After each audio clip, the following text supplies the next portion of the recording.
sewa bazar tapak bazar Ramadan daripada DBKL yang dikendalikan oleh Datuk Seri Zaleha dikatakan oleh kartel gagal, dan kerana itu mereka menyerang Datuk Seri Zaleha dengan kononnya 500 ini adalah sewa yang paling gagal pernah dibuat oleh DBKL, kata mereka. Itu antara tuduhan daripada kartel-kartel yang semakin kepanasan, sahabat-sahabat semua. Perkara kedua, 4 aktivis Saman Muhammad Fadli Saleh. Muhammad Fadli Saleh ini adalah bekas guru yang telah dibuang kerana salah disiplin dan sebagainya, terutamanya dalam hal menfitnah. Dan kerana itulah dikatakan 4 aktivis ini telah pun membuat saman, menfailkan saman terhadap bekas cikgu kerana menfitnah. Jadi itu antara kenyataan media yang menarik untuk saya bawakan bersama dengan anda.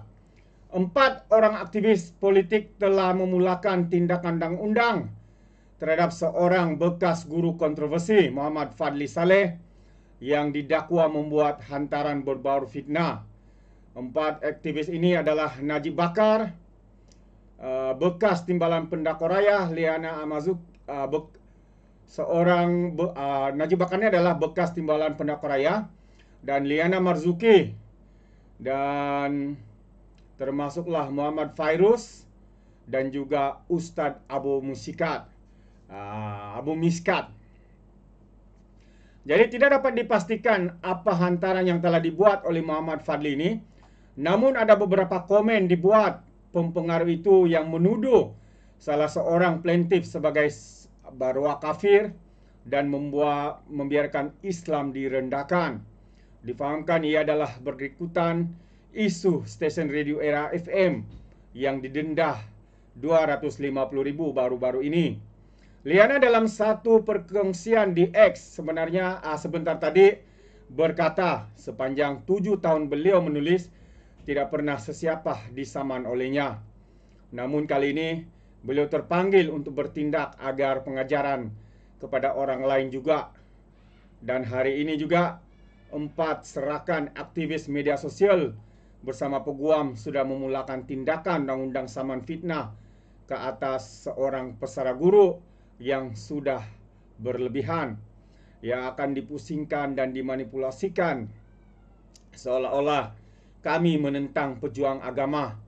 Namun saya percaya, katanya, golongan sentris dan majoriti senyap sudah celik mata siapa yang berhemah, siapa pula yang suka sengketa, katanya. Terbaik. Jadi itu antara kenyataan daripada Liana berkaitan dengan isu itu, sahabat-sahabat semua. Dan sekaligus membawa kita kepada satu lagi berita mengaitkan kartel-kartel yang rasa tidak senang dengan sewa tapak di Bazar Ramadan di BKL.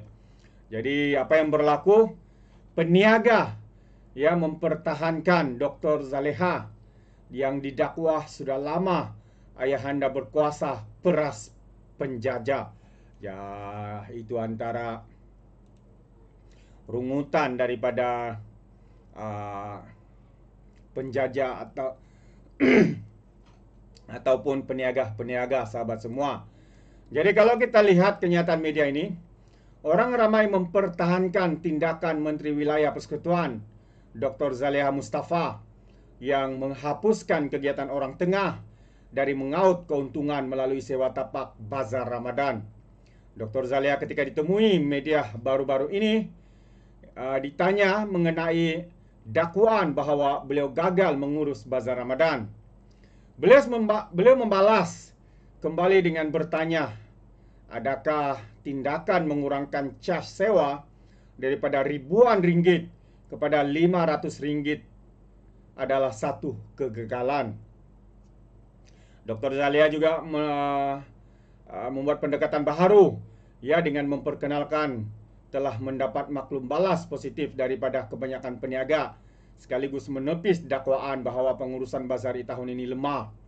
Kenyataan beliau dipersetujui ramai orang yang menyifatkan kritikan terhadap menteri dan DBKL ketika ini disebabkan ada kartel yang tidak dapat cari makan dengan duit tepi. Dulu aku berniaga dekat uptown Danau Kota. Dulu sebulan 1.500. Kalau bukan Ramadan bayar double 3.000. Bayar dekat ayahanda-ayahanda. Musibat dekat situ bila dipikir ambil alih. Meroyan cakap Melayu kena tindas. Lah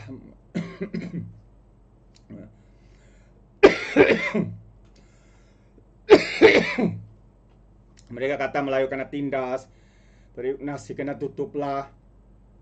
Itu antara komen ya daripada warga maya.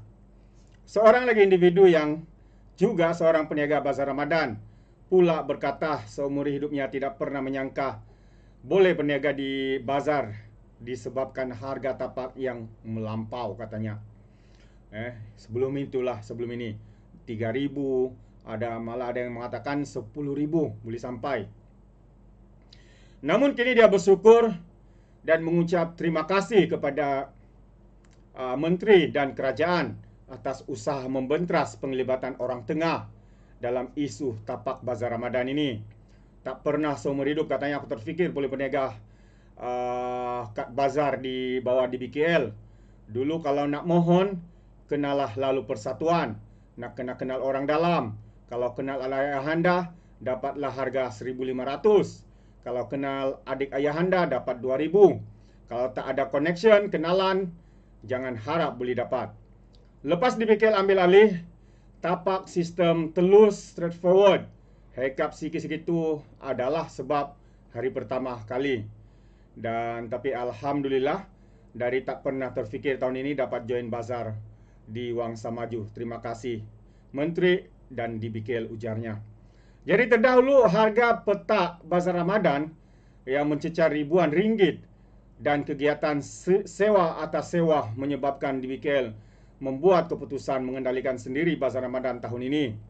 Ya, selepas kerajaan menerima banyak aduan mengenai harga sewaan petak bazar Ramadan di ibu kota yang mencecah ribuan ringgit. Dan di bawah pengurusan DBKL, peniaga hanya perlu membayar tapak sebanyak RM500 sebulan.